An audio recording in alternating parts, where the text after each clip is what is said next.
El Consejo de Estado ordenó al presidente Gustavo Petro retractarse y disculparse por tildar de asesinos a quienes han gritado fuera Petro en distintos espacios y escenarios nacionales e internacionales.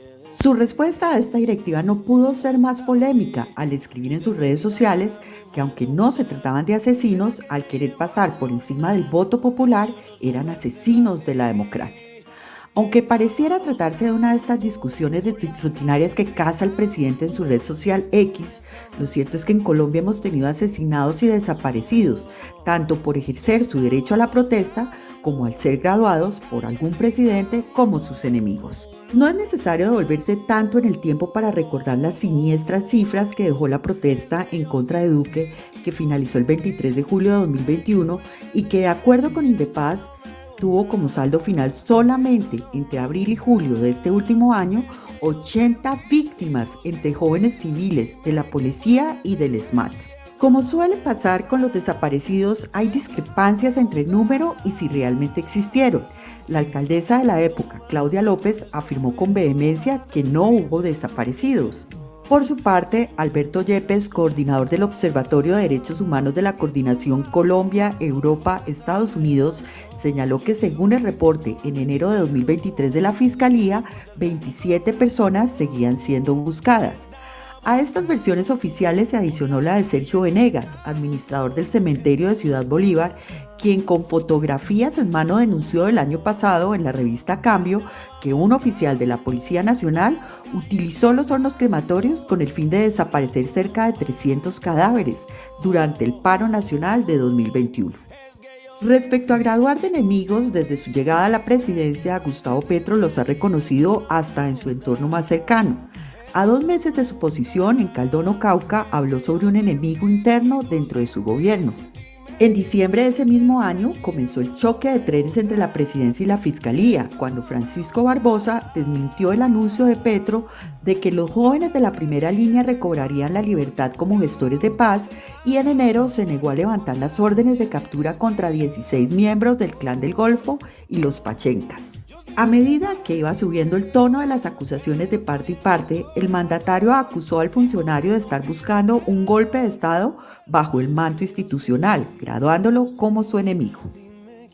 Cuando en marzo de 2023 ocurrió la primera crisis de su gabinete que terminó con la salida de Alejandro Gaviria de la cartera de Educación y el rompimiento del Gran Acuerdo Nacional, Petro comenzó una rencilla con el presidente salvadoreño, Nayib Bukele, que le resultó un excelente distractor para sus múltiples desaciertos.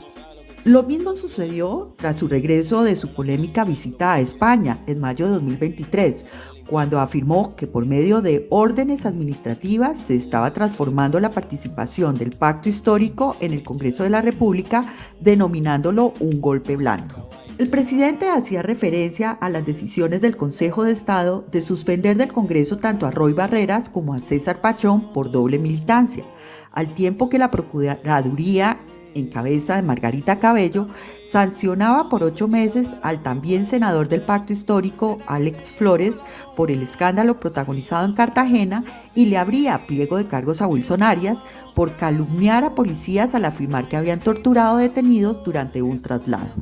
Ante la coincidencia de que 4 miembros de la misma bancada fueran retirados o suspendidos de su cargo y por lo menos 3 más investigados, entre los que se contaban María José Pizarro, David Racero y Susana Boreal, 400 líderes mundiales de izquierda a comienzos de junio firmaron una misiva en la que apoyaba la denuncia del presidente de que se estaba gestando un posible golpe blando. Mientras el presidente publicaba orgulloso esta carta en X, Fico Gutiérrez interponía una denuncia ante la Comisión de Acusaciones de la Cámara de Representantes, con base en una llamada filtrada por la revista Semana, en donde Armando Benedetti amenazaba a Laura Sarabia con revelar el ingreso indebido de 15.000 millones de pesos en la campaña a la presidencia de Petro en la costa si no le mejoraban su posición dentro del gobierno que ayudó a elegir. La reacción de Petro no podía ser otra más que calificar la denuncia como parte del golpe blando, convenciendo al ex embajador en Venezuela con la representación de Colombia ante la FAO de que, amparado en la Constitución, guardara silencio en la investigación por presuntas irregularidades en la financiación de la campaña presidencial, como Benedetti lo informó a los jueces naturales del presidente en julio pasado. Es por todo esto que nos preguntamos si el estribillo de moda es parte de una campaña que busca tumbar al presidente o si se trata de una manifestación legítima de la ciudadanía en contra del desempeño de Gustavo Petro.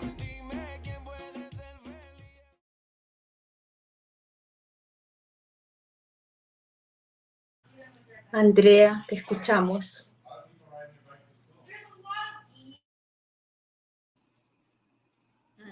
¿Me escuchan? Ok, bueno, listo. Bueno, no, viendo el video y últimamente, definitivamente, el presidente Petro habla más de los ataques hacia él, pero no muestra resultados de la gestión de su gobierno. Podemos decir que todo lo que ha criticado en el pasado es realmente lo que está llevando a cabo él. Entonces es como critico en los otros lo que realmente yo quiero hacer. Entonces vamos a lo mismo. Él ha mostrado quizás acciones que nos hacen ver que defiende la democracia, que quiere hacer las cosas diferentes, de un cambio. Creo que cogió una sociedad, un país cansado, evidentemente cansado de todo lo que venía sucediendo, y eso fue como su bandera, el cambio, el cambio. Pero ese cambio nos ha sabido amargo, ha sido un cambio creo que amargo porque realmente eso no se está sintetizando en la gestión y los resultados de su gobierno. Esa posición constante de él de víctima le permite como también escudarse en la incapacidad de gestión de su gobierno. Pienso que también el manejo equitativo de los recursos de los departamentos, ¿sí?, que selecciona y favorece, hablando ahí, mirándolo de Armando Benedetti, favorece a quienes en los que él decide pues escudarse, pero miramos que se le parecía que se le estaba saliendo de las manos ese escudero, Armando Benedetti. También los medios de comunicación que pertenecen constantemente a la clase rica del país, esa distinción que ya hablaba anteriormente, que lo atacan a él, a su familia, y últimamente se ha escudado en el tema del golpe blando. Entonces, realmente cuando él se siente atacado y no se hacen las cosas como él dice, como no se apruebe su agenda, entonces es un ataque contra mí, es un ataque contra el pueblo, se escuda en las bases populares, en esa defensa, realmente. Entonces pienso que se ha anclado en una posición de víctima, de ataque, de sentirse confrontado, y no está mostrando una real gestión cuando tiene la oportunidad en sus manos precisamente de demostrarnos ese cambio, de demostrarnos que Colombia, que aquí, como lo decía Sebastián, la democracia funciona, el ejercicio de la democracia todavía, aunque está en riesgo, y que se les dio esa oportunidad, la tiene en sus manos, pero digamos que no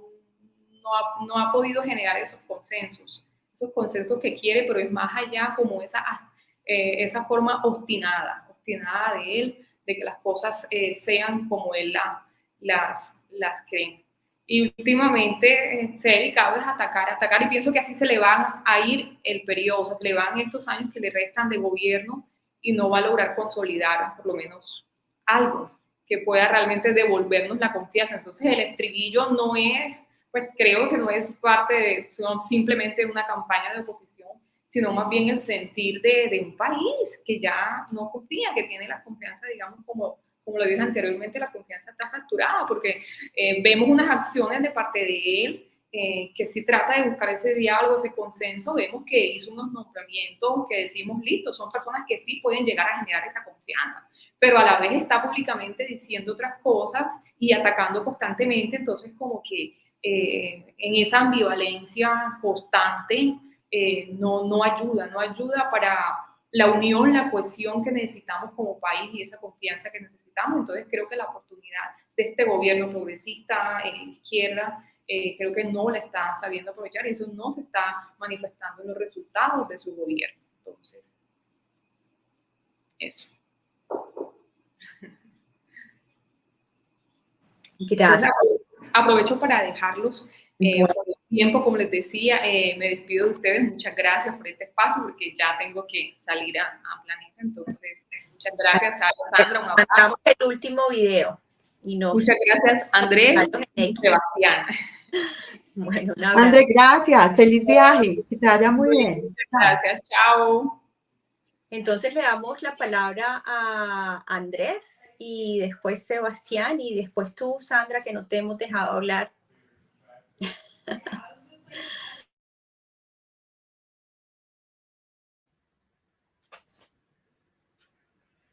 ¿No me escuchan? Ahora sí. Sí, que me propongo que hable Sandra porque me parece importante, como ya quedamos los cuatro, entonces como equilibrar el tablero. Bueno, no, lo mío es muy cortico. Yo simplemente, escuchando esta mañana el discurso de Gustavo Petro en la ONU, yo realmente sentí pesar y me pregunté si nosotros con esta forma de hacer las cosas, de querer que la gente o que los líderes se ajusten a nosotros, que de hecho para eso es que existe el marketing político, ¿no? El marketing político es para crear esa figura atractiva y que hace que la gente como que se identifique con ella o como que volvamos a esos tiempos de la monarquía en los cuales los vemos allá, lejanos, arriba. Y tal vez Petro no representa ese modelo de liderazgo, no habla como nos gusta, tal vez hace esas comparaciones entre clases sociales que no nos gusta escuchar, tal vez es un poquito agresivo en sus expresiones, tal vez a veces dice vos, a veces utiliza otros términos más de grueso calibre, y eso, y de alguna manera yo siento que cuando él estaba en ese Movistar tratando o recibiendo, disfrutando del triunfo, o recibiendo esa gran responsabilidad, él sí creía que podía hacer algo para cambiar el país. Y yo siento que a punta de golpes, y con golpes me refiero a lo que hablaba Sebastián acerca del Congreso, que pueden gavetar las reformas durante mucho tiempo y no pasa nada, o que pueden dejar a un fiscal, digamos, sin cambiarlo, porque tampoco la ley establece cuánto tiempo puede durar el fiscal después de que termina su periodo antes de tener que nombrar su reemplazo. Y tantas otras cosas, ¿no? Lo que él habla de los medios de comunicación, lo que él decía acerca de ese 1% de la oligarquía o de esos países que tienen las armas de destrucción masiva y que son las que toman las decisiones, que creo que alrededor de esto es que giró su discurso de esta mañana. Todo ese poder que hay detrás de esto, de los medios de comunicación y en general de la política, pues tal vez le han dado tanto palo a Petro que finalmente no lo están dejando hacer nada. Entonces yo quiero simplemente dejar sobre la mesa puesto eso, que de pronto y que tal vez detrás de ese Petro que no nos gusta, detrás de ese Petro que confronta en X, de ese Petro que le gusta a veces decir cosas que animan a la gente y que los ponen de un poquito bravos, ¿cierto? O los ponen a unos en contra de otros, que tal vez detrás de eso que no nos gusta de Petro hay un líder al que no estamos dejando hacer las cosas. Y que realmente no es Petro el que va a perder, no es el pacto histórico el que va a perder. El que va a perder 4 años de poder progresar es Colombia.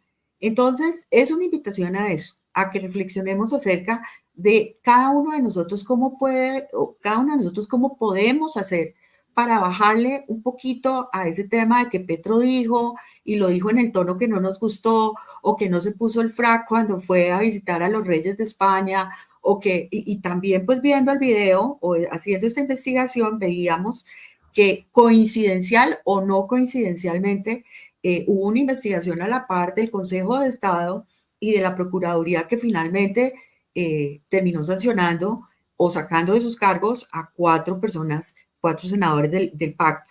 Entonces es eso, es como una invitación y este programa, por eso se llama el Destape, ¿no? Porque tratamos es como de mirar las cosas desde algún ángulo, porque como decías tú, Sebastián, aquí afortunadamente no hay un gran, o sea, el grupo de poder detrás de este programa somos Sarita y yo, que nuestro poder más grande es ser mamás y ser, en mi caso, abuela. que queremos de verdad tratar de dejarle un mejor país y un mejor mundo a nuestros hijos. Y por eso nos gusta profundizar y en algún momento también decirnos, oye, no estamos siendo como muy duros, no estamos de alguna manera empeorando el fuego, echándole más gasolina al fuego, porque en lugar de estar proponiendo soluciones o en lugar de estar diciéndole a nuestros candidatos allá en el Congreso, oiga, siéntense y estudien con juicio, porque por ejemplo lo que pasó hoy con el presupuesto, sí, evidentemente ya no se va a aprobar porque pues colocaron una cuestión ahí que es absolutamente, era casi que es un autogol, ¿no? Aparentemente un autogol, pero ¿qué va a resultar de eso? Pues que va a tener que sacar por decreto el presidente ese presupuesto solamente colocando las observaciones del primer debate, de tal manera que con ese autogol aparentemente inocente, lo que sí está haciendo es sacando un presupuesto que no se discutió. Entonces, bueno, dejar eso sobre la mesa. A veces el diálogo no lo tiene que comenzar el presidente, a veces el diálogo lo tenemos que comenzar todos. Ese es como el mensaje que quería.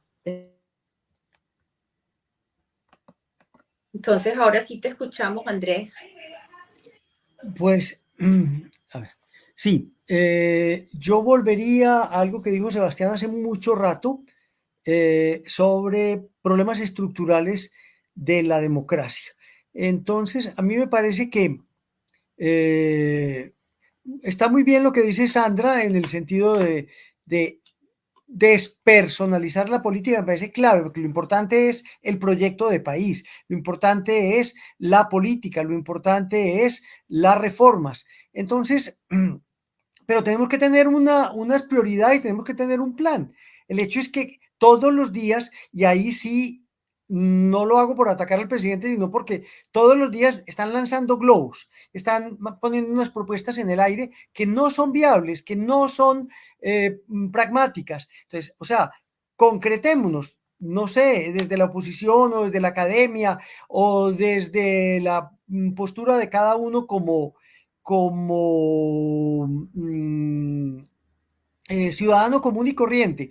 El asunto de que no lo dejan gobernar es bien irrelevante, me parece a mí, me da mucha vergüenza, pero en realidad, o sea, oposición y ataques a los gobiernos es de lo que nosotros sabemos aquí de maravilla. O sea, se les olvidó que la oposición que le hicieron, pues, o sea, con justicia y con necesidad, y siquiera se hizo. A Uribe fue impresionante, pero a todos los presidentes se les hace una oposición grandísima. Si nosotros tenemos una persona que está de presidente y que lo que le interesa es hacer propaganda, por ejemplo, hay un detalle importantísimo que no es para atacar al presidente. ¿Cómo se les ocurre hacer política partidista dentro de la Universidad Nacional de Colombia? Eso es completamente impresentable. Entonces, o sea, no es que el presidente dijo o no dijo, no quedarse en los detalles relevantes o en las notas de Twitter, no. Hay un asunto claro, la universidad pública, y cualquier universidad tiene una autonomía. No se pueden hacer actos partidistas dentro de una universidad y menos en una universidad pública y menos en la más importante del país. Entonces, que no lo dejan gobernar, tiene los medios del gobierno están completamente convertidos en órganos de propaganda. Tiene medios que le hacen eco y periodistas que le hacen eco. El problema, entonces, volvemos al asunto de Sara. Esto es un asunto de los receptores y de los lectores, o sea, sepan escoger, sepan discriminar, pasen por encima, tener un poquito de disciplina. Yo me entro a Twitter y me puedo distraer en muchas cosas y encuentro unas cosas llamativas de un detalle completamente banal y ahí me puedo entretener. No, yo tengo 10 articulistas buenos, voy y me centro en el artículo importante y hago un análisis de discurso, hago un análisis de coyuntura, miro el asunto histórico. Entonces, me parece importante pedirle al gobierno que actúe en asuntos que son estructurales y nosotros tenemos que hacer énfasis. Cada uno verá o por conglomerados o desde la academia, como les decía. Por ejemplo, para mí, para mí importantísimo es el asunto de la paz. Yo estoy pendiente del asunto de la paz. Entonces estoy viendo que están masacrando líderes sociales. Estoy viendo, no es porque sea la culpa del presidente, sino que qué se está haciendo para atajar. Muy bien que hable de Gaza, muy bien que hable de los genocidios. Sí, pero ¿por qué no reclama en las Naciones Unidas atención a las masacres que se están dando? Hubo una masacre de 12 personas, no sé si vieron un artículo del Espectador, creo que fue tal vez de Héctor Abad. No hubo presencia del Estado para ir a hacer el levantamiento de los cadáveres. Entonces, el hecho es, sí, vamos a trabajar en los asuntos que son centrales y vamos, por ejemplo, a mí me interesa enormemente todo lo que es movilidad y me interesan los ferrocarriles. Sí, pero están haciendo unos anuncios de unos ferrocarriles que están empezando a caminar, pero hagan eso bien hecho, hagan algunas cosas bien hechas y antes de publicitarlas, plantéenlas como estructura, como algo coyuntural y trabajen en eso. No me quiero tomar todo el tiempo, gracias. Sebastián, te escuchamos. Pues mira, yo del video quisiera decir como una cosa general y es, yo no sé si haya golpe blando, pero sí creo que hay 3 elementos claves del video y del fuera Petro que me parece importante que abordemos. Y es, el primero es que esto no es solamente como una cosa esporádica, sino que a mí lo que me preocupa es que lo hemos visto replicarse en grandes medios de comunicación, ¿no? Y eso es una cosa que a mí me preocupa bastante y también lo he visto en distintos políticos también, porque ellos de cierta forma dicen, no, gritaron fuera Petro, hashtag fuera Petro, replican un poco esos mensajes, replican un poco los videos, en medios como Semana, por ejemplo, en columnas de opinión se habla mucho de esto también, como reforzando la idea de que el presidente debe salir, pero luego dicen que no. Me parece que son mensajes ambivalentes que son bastante complicados para la democracia, porque al final a mí no me queda muy claro qué es lo que están queriendo decir. O sea, están queriendo decir que el presidente tiene que irse o que no tiene que irse. Creo que son mensajes ambivalentes que buscan introducir una idea sin necesariamente querer como exponerse a que son ellos los que están introduciendo esa idea, a ver cómo reacciona eso entre la opinión pública general, y eso es una cosa pues que a mí me preocupa un poco y que debe ser como abordada porque además lo hemos visto en otros países. De hecho yo siempre que escucho el fuera Petro me acuerdo mucho del caso brasileño, porque así comenzó, o sea, así comenzó el fora Dilma, fora Dilma, fora Dilma, hasta que se cocinó una cosa mucho más institucional que terminó sacando a la presidenta Dilma Rousseff. No creo que suceda en el caso colombiano, pero sí creo que cuando uno ve a medios de comunicación y políticos replicando esos mensajes, uno tiene que preguntarse cuál es la intención detrás de esa replicación. ¿Ustedes creen que el presidente no debe terminar su periodo o sí creen que lo debe terminar? O sea, tengan una posición clara sobre lo que están queriendo decir, que creo que todos merecemos que nos digan claramente qué es lo que le están proponiendo y qué es lo que están diciendo, y creo que ese es el primer elemento. El segundo gran elemento es que todo esto expone una altísima politización de distintas entidades que en principio la Constitución no previó que iban a ser politizadas, pero que hoy están supremamente politizadas. O sea, la confrontación que tuvo el presidente con el fiscal general no solamente muestra, digamos, un ataque hacia el fiscal, sino una fiscalía politizada, porque pues era evidente que Francisco Barbosa era una cuota de un sector político de este país. La Procuraduría igual, con el agravante además de que constitucionalmente la Procuraduría puede investigar y sancionar funcionarios públicos. Es decir, yo siendo de un sector político, acusando y condenando a funcionarios públicos mediante acción administrativa, a mí eso me parece que es sumamente problemático también. Un Consejo Nacional Electoral también politizado, porque recordemos que el Consejo Nacional Electoral, quienes eligen el Consejo Nacional Electoral es el Congreso de la República, de unas planchas que proponen. Entonces, a mayor fuerza política en el Congreso, más magistrados del Consejo Nacional Electoral se eligen. Entonces, hay un claro criterio político detrás de la elección del Consejo Nacional Electoral que, por supuesto, se va a traducir en unas decisiones políticas. Y lo que más me preocupa y lo que creo que no se ha abordado mucho en el debate público es la clara politización de las Cortes. Y lo que estamos, por ejemplo, a mí lo más llamativo que he visto en las Cortes en estos últimos meses es la decisión de ternar a 2 fichas de Germán Vargas Lleras para ser Procurador General de la Nación. O sea, hay una clara politización de las Cortes que también debe ser abordada. Y la tercera, con la que quisiera cerrar esta reflexión sobre el fuera Petro, es que más allá de dejar o no gobernar a un presidente, es que todas las instituciones públicas tienen que estar a la altura y cumplir su función constitucional. Porque además para eso tenemos 3 ramas del poder público. No concentramos el ejercicio del gobierno en una sola rama del poder, que es la ejecutiva, que siempre decimos es que el presidente gobierna, el presidente gobierna. Sí, el presidente gobierna, pero el legislativo también gobierna porque tiene una iniciativa legislativa. La rama judicial también gobierna porque es el órgano de cierre de muchas decisiones del orden constitucional, administrativo, y ellos también tienen unas competencias en el gobierno.